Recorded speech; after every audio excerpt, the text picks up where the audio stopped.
श्री स्वामी समर्थ सगळ्यांना. मी वैष्णवी. माझ्या चॅनलमध्ये आज खरंच तुमचे मनापासून स्वागत आहे. तुमचा आजचा दिवस खरंच शुभ जावो ही मी स्वामीचरणी प्रार्थना करते आणि व्हिडिओला सुरुवात करते. आजच्या व्हिडिओमध्ये आपण पाहणार आहेत की स्वामी समर्थ महाराजांचे 11 गुरुवार कसे करावे, त्याचे नियम काय आहेत, अटी काय आहेत, त्याचबरोबर पूजा मांडणी कशी केली पाहिजे याची संपूर्ण माहिती या व्हिडिओमध्ये असणार आहे.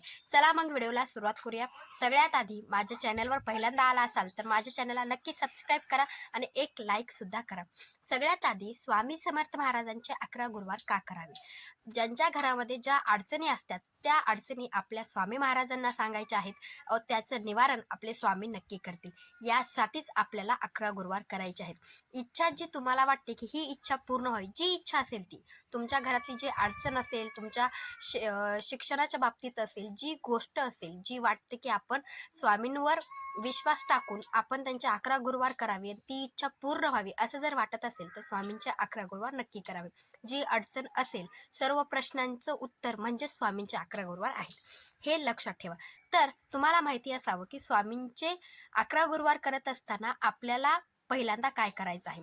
एक लक्षात ठेवा, तुम्ही घरामध्ये सुद्धा स्वामी समर्थ महाराजांचे 11 गुरुवार करायला सुरुवात करू शकतात. तुम्ही स्वतःच्या घरामध्ये करा, तुम्ही जर रेंट न राहत असाल त्या ठिकाणी करा. असं कोणतंही बंधन नाही की स्वतःच्याच घरामध्ये 11 गुरुवार केले पाहिजेत.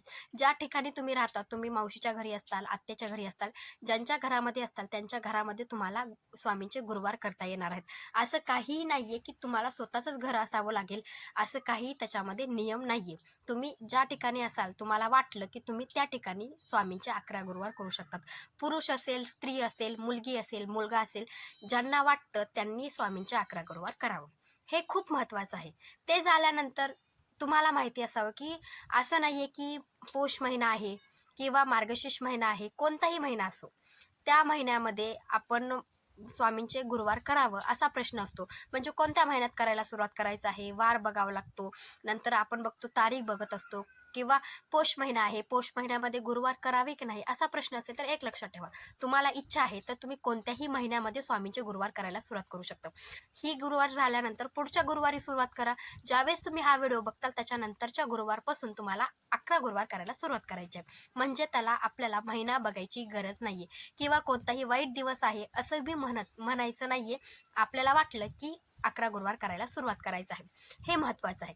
तर ज्या दिवशी तुम्हाला 11 गुरुवार करायला सुरुवात करायचं आहे, म्हणजे उद्या गुरुवार आहे, तर तुम्हाला आदल्या दिवशी स्वामी केंद्रामध्ये जायचं आहे किंवा तुम्ही गुरुवारच्याच दिवशी स्वामी केंद्रात गेलात तरी चालेल. तुम्ही स्वामी समर्थ महाराजांच्या केंद्रात जावा किंवा दत्त महाराजांच्या मंदिरात जावा, जे तुमच्या घरापासून जवळ असेल त्या ठिकाणी तुम्हाला जायचं आहे. एक नारळ, खडीसाखर, उदबत्ती आपल्याला स्वामी केंद्रात किंवा दत्त महाराजांच्या मंदिरात जायचं आहे घेऊन. ते घेऊन गेल्यानंतर त्या ठिकाणी आता तुम्ही स्वामी केंद्रात गेलात, ती नारळ हातामध्ये घ्यायचं आहे, ते नारळ हातामध्ये घ्यायचं आहे, खडीसाखर त्याच्यावर ठेवायची आहे, उदबत्ती आपल्याला हातामध्ये घ्यायची आहे. ती जी आहे ती तुम्हाला स्वामींच्या चरणांपाशी ठेवायचं आहे, म्हणजे तुम्हाला स्वामी केंद्रामध्ये ठेवायचं आहे. त्या ठिकाणी बसायचं आहे, हात जोडायचे आहेत आणि सांगायचं आहे की मी आता 11 गुरुवार करायला सुरुवात करत आहे. जी माझ्या 11 गुरुवार आहेत त्याच्यामध्ये कोणतीही अडचण न येता ते गुरुवार पूर्ण करावे अशी विनंती स्वामींना करायची आहे. म्हणजे स्वामींना सांगायचं आहे की मी गुरुवार करायला सुरुवात करत आहे, त्याच्यामध्ये कोणतेही विघ्न नाही येऊ द्या असं म्हणून स्वामींना मुजरा करायचा आहे. त्या ठिकाणी ते नारळ, खडीसाखर ठेवायचं आहे. एखादं गुलाबाचं फूल सुद्धा तुम्ही त्याच्यावर ठेवू शकता. अशा पद्धतीने तुम्हाला गुरुवारच्या आदल्या दिवशी किंवा तुम्ही गुरुवारी सकाळी जर तुम्हाला जमलं स्वामी केंद्रात जाणं होईल त्या दिवशी किंवा दुपारी, म्हणजे तुम्हाला पहिल्याच गुरुवारी तुम्हाला हे करायचं आहे. एक नारळ, खडीसाखर स्वामी केंद्रामध्ये ठेवायचं आहे. ते झाल्यानंतर घरच्या घरी पूजा कशी करायची, पहिल्या दिवशीच आपल्याला संकल्प करायचा असतो. स्वामींना आपण सांगितलं आहे 11 गुरुवार विघ्न कोणतंही न येता होऊ द्या, तर घरातल्या घरात पूजा मांडणी करून घ्यायची आहे. पूजा मांडणी झाल्यानंतर आपल्याला स्वामींना एक संकल्प करायचा आहे. संकल्प का? कारण की जी तुम्हाला इच्छा आहे ती इच्छा त्या संकल्पामध्ये सांगायची आहे आणि तुम्हाला 11 गुरुवार करायला सुरुवात करायची आहे. गुरुवारच्या दिवशी पहिल्याच गुरुवारी संकल्प करायचा. खूपदा सांगते, पहिल्याच गुरुवारी संकल्प करायचा. संकल्प कसा करायचा आहे, एक तामण घ्यायचं आहे, नंतर आपल्या उजव्या हातामध्ये अक्षदा, त्याच्यावर हळदी कुंकू व्हायचं आहे, एक फूल ठेवायचं आहे, नंतर त्याच्यावर पाणी, 1 चमचा पाणी आपल्या हातावर घ्यायचं आहे आणि अशा पद्धतीने समजा, अशा पद्धतीने सगळं हातामध्ये घ्यायचं आहे. जी इच्छा आहे ती इच्छा आपल्या स्वामींना सांगायची आहे. जी अडचण आहे ती स्वामींना सांगायची आहे आणि जी पुन्हा नंतर ही जी सगळं सांगितलं की ती जी पाणी आहे ते तामणामध्ये सोडून द्यायचं आहे. अशा पद्धतीने संकल्प आपल्याला पहिल्या गुरुवारीच करायचा आहे, लक्षात ठेवा. नंतर तुम्ही सेवा करायची आहे, हे लक्षात ठेवा. पूजा मांडणी झाली की संकल्प करायचा आणि नंतर ज्या सेवा आहेत त्या सेवा करायच्या. हे खूप महत्वाचं आहे. समजलं असेल की संकल्प कसा करावा. ते झाल्यानंतर आता सगळ्यात महत्वाची गोष्ट, सेवा कोणकोणत्या कराव्या ही सुद्धा खूप मोठा प्रश्न आहे. लक्षात घ्या, आपण ज्यावेळेस स्वामींचे 11 गुरुवार करणार आहोत त्यावेळेस आपल्या घरामध्ये स्वामींचा फोटो हा असलाच पाहिजे. तुमच्या घरामध्ये फोटो पण आहे, मूर्ती पण आहे, तरी खूप चांगली गोष्ट आहे. पण एक लक्षात ठेवा, जी नवीन सेवेकरी आहेत त्यांना माहिती नाहीये 11 गुरुवार कसे करावे. लक्षात ठेवा, आपल्याला गुरुवार करायचे तर आपल्या घरामध्ये स्वामींचा फोटो असला पाहिजे, त्याचबरोबर स्वामी चरित्र सारामृत असलं पाहिजे, त्याचबरोबर आपल्याकडे नित्यसेवाचा ग्रंथ सुद्धा असला पाहिजे. ह्या गोष्टी खूप महत्वाच्या आहेत आणि त्याचबरोबर एक जपमाळ सुद्धा असली पाहिजे. सेवा करत असताना ह्या गोष्टी खूप महत्वाच्या आहेत. स्वामींचा फोटो असलाच पाहिजे 11 गुरुवार करायचं म्हणल्यानंतर. हे झाल्यानंतर आता सेवा मी तुम्हाला सांगते, लक्षात घ्या. जी स्वामी चरित्र सारामृत आहे त्याची नित्यसेवा तर तुम्ही करतच असाल आणि माहिती नसेल तर मी व्हिडिओ बनवलेला, तो व्हिडिओ बघा की नित्यसेवा कशी करावी. जी स्वामी चरित्र सारामृत जी आहे 11 गुरुवारच्या वेळेस 1 अध्याय ते 21 अध्याय एका बैठकीमध्ये वाचायचे आहेत. लक्षात घ्या, स्वामी चरित्र सारामृताचे 21 अध्याय आहेत. 21 अध्याय म्हणजे 1 अध्यायापासून 21 अध्यायापर्यंत एका बैठकीत एका वेळामध्ये तुम्हाला 21 अध्याय वाचन करायचे आहेत. ही सेवा आपल्याला 11 गुरुवारी पण करायची आहे. पहिल्या गुरुवारपासून 11 गुरुवार होईपर्यंत आपल्याला ही सेवा करायची आहे. त्याचबरोबर 11 माळी जप आपल्याला करायचा आहे. 11 गुरुवार करायला तर 11 माळी जप सुद्धा आपल्याला माळेवर करायचा आहे. माळ नसेल तर तुम्ही 15 मिनिट श्री स्वामी समर्थ, श्री स्वामी समर्थ, श्री स्वामी समर्थ असं म्हणत म्हणत जप करू शकता. त्याचबरोबर नित्यसेवा तुम्हाला माहिती असावं, ह्याच्यामध्ये स्वामी स्थवन दिलेलं आहे. ज्यावेळेस तुम्ही स्वामी चरित्र सारामृत वाचणार आहात त्याच्या आधी स्वामी स्थवन 1 वेळा म्हणायचं आहे. 1 वेळा स्वामी स्थवन म्हणायचं आहे. नंतर श्री स्वामी समर्थ चा जप 1 माळ करायचा आहे. नंतर तुम्हाला स्वामी चरित्र सारामृत वाचायला सुरुवात करायची आहे. ही आहे सेवा. आणि जमलं तर तुम्हाला 11 वेळा तारक मंत्र सुद्धा म्हणायचा आहे.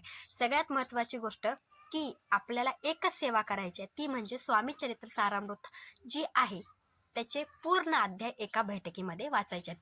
खूप जणांचं असं असतं की आम्हाला वाचता येत नाही पण आम्हाला 11 गुरुवार करायचे आहेत. त्यांना पण मी सांगते की तुम्हाला जर इच्छा असेल की 11 गुरुवार करावे, त्यांनी फोनमध्ये लावून द्यायचं आहे स्वामी चरित्र सारामृत आणि तुम्हाला ज्या ठिकाणी पूजा मांडणी केली आहे त्या ठिकाणी बसून पूर्ण स्वामी चरित्र सारामृत ऐकायचं आहे. आणि जप तर तुम्हाला येतच, जप तर तुम्ही कुठेही कधीही केव्हाही करू शकतात.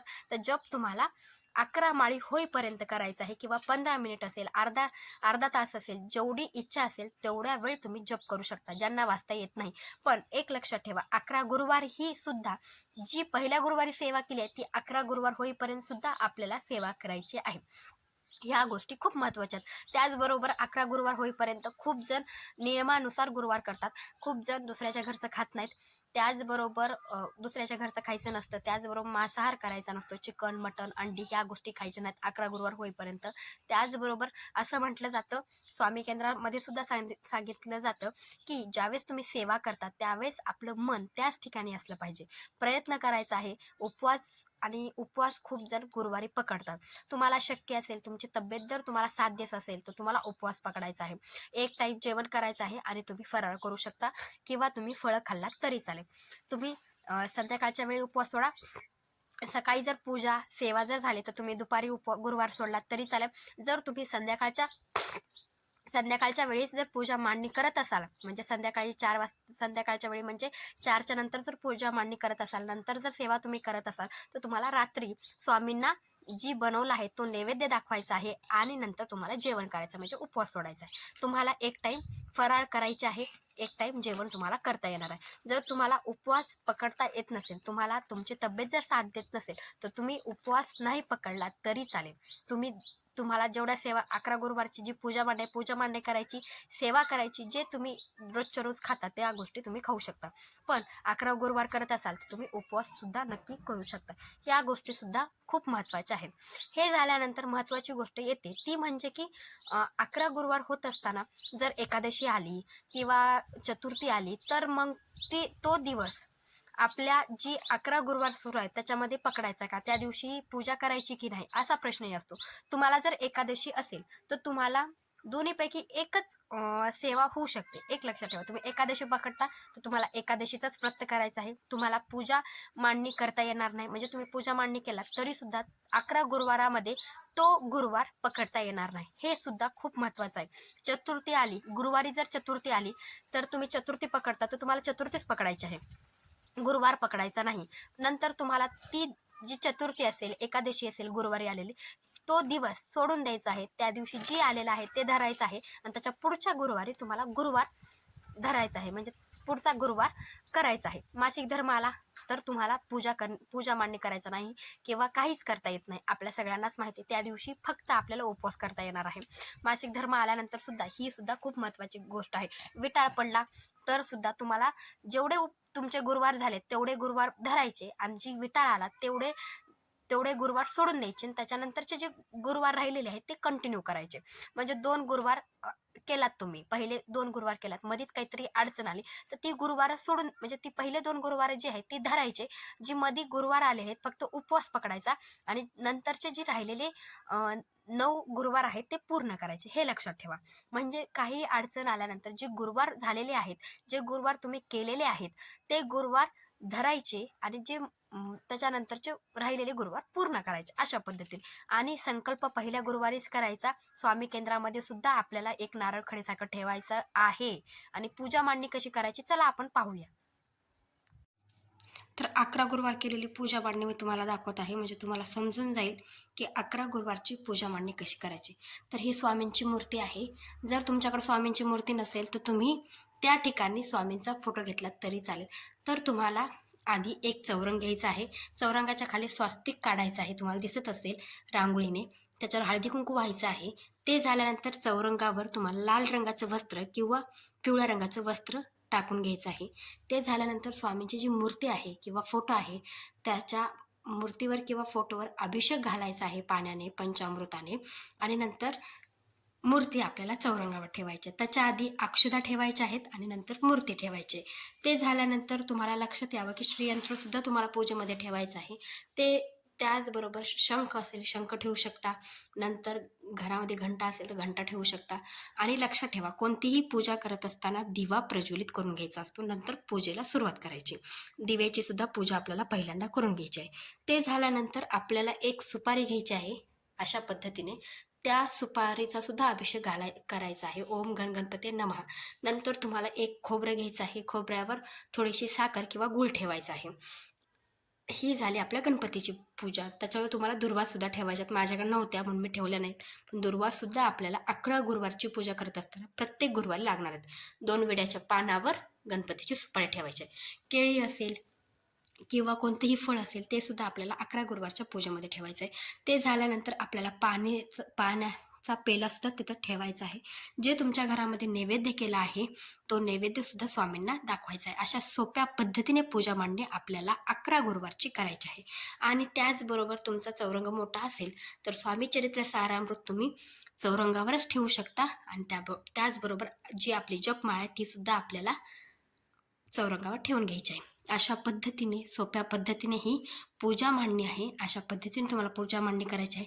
तुम्हाला जर वाटलं की आपण गजलक्ष्मी पूजेमध्ये दोन्ही साईडला ठेवावी तर तुम्ही दोन्ही साईडला गजलक्ष्मी सुद्धा ठेवू शकता.